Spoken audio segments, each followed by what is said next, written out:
Bonjour à tous, je suis heureux de vous retrouver une nouvelle fois pour partager avec vous quelques paroles tirées de méditation personnelle dans les Écritures. La crise du coronavirus atteint une telle ampleur universelle que beaucoup la considèrent, et j'en fais partie, comme un signe majeur sur le chemin du retour de Jésus. Jamais, en effet, le monde n'a quasiment été tout entier arrêté comme il l'est aujourd'hui, sans parler des conséquences économiques, sanitaires, sociales et morales à venir et qui s'annoncent cataclysmiques. Certains vont même jusqu'à affirmer qu'elle serait un châtiment, un jugement de Dieu sur les nations. Sur ce point, je vais rester réservé. Je veux plutôt retenir l'idée d'un appel pressant que Dieu lance à son peuple et aux nations.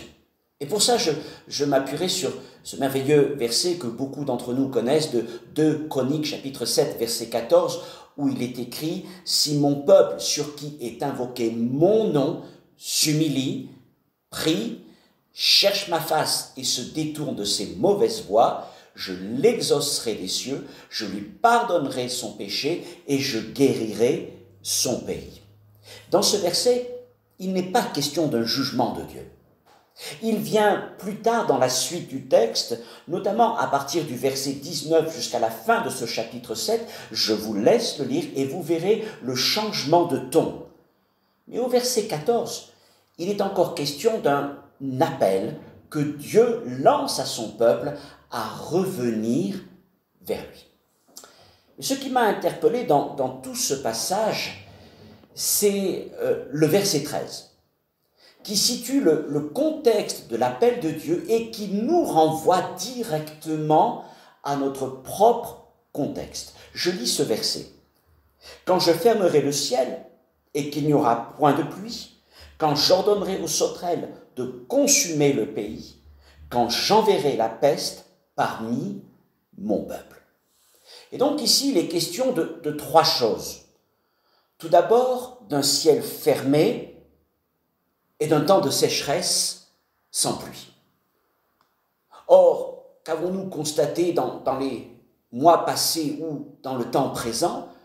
À la fois un phénomène de sécheresse, et cette année on annonce encore une sécheresse importante dans les pays du Sahel ou en Afrique australe, et nous avons tous aussi vu ces images terribles des immenses incendies de la forêt amazonienne, de la destruction d'une grande partie de la biosphère australienne avec des incendies qui étaient incontrôlables. Nous avons vu les incendies en Californie, nous avons vu aussi de gigantesques feux en Ukraine.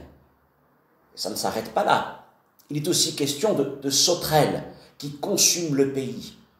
Je vous laisse vous renseigner vous-même et faire quelques recherches au sujet de ces immenses essaims de criquets pèlerins qui ravagent en ce moment même les pays de l'Afrique australe et de la corne de l'Afrique, et qui ne cessent de se multiplier.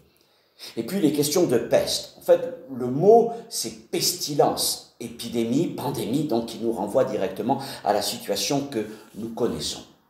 Ainsi, plus que jamais, le verset 14 que nous connaissons bien, prend-il tout son sens dans une actualité nous renvoyant directement au verset 13. Maintenant, c'est une parole que Dieu adresse à son peuple. À cette époque-là, son peuple, c'était Israël, une seule nation parmi toutes les nations de la terre. Mais aujourd'hui, le peuple de Dieu s'étend aussi à tous les croyants en Jésus-Christ à travers toutes les nations de la terre. Et c'est à son peuple, celui de l'Église notamment, que Dieu adresse aujourd'hui encore ce message. Sa parole demeure vraie et éternelle. Et il presse son peuple de revenir vers lui dans un véritable esprit de repentance. Il y a à ce niveau la nécessité de comprendre qu'il y a une repentance pour les incroyants et il y a aussi une repentance pour les croyants. Et cette repentance du croyant passe notamment par l'abandon de tous nos faux semblants qui sont aux yeux de Dieu des péchés. D'après le verset 14, la repentance du croyant se décompose en 4 parties. complémentaires. La première, c'est l'humiliation véritable, qui consiste dans le brisement et l'abandon de toute fierté personnelle qui empiète sur la gloire de Dieu. Ensuite, il est question de la prière véritable, de la prière authentique, qui, là aussi, consiste dans l'abandon d'une fausse piété superficielle. Ça nous renvoie au livre du prophète Joël, où le Seigneur dit « Ne déchirez pas vos vêtements, mais déchirez vos cœurs ». Ensuite, il est question de chercher Dieu. Et là, je dirais, c'est l'abandon de toutes nos activités pseudo-spirituelles qui encombrent nos vies chrétiennes et nos églises. Enfin, quatrième chose, se détourner de nos mauvaises voies, c'est l'abandon des compromis avec le monde.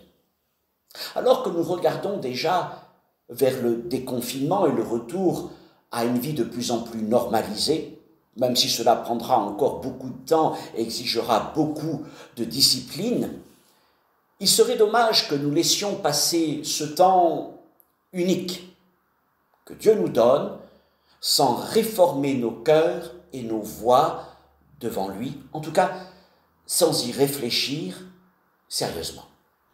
Car si nous sommes sincères et vrais à aller dans le sens de l'appel de Dieu, croyons que Dieu peut encore guérir et pardonner nos pays.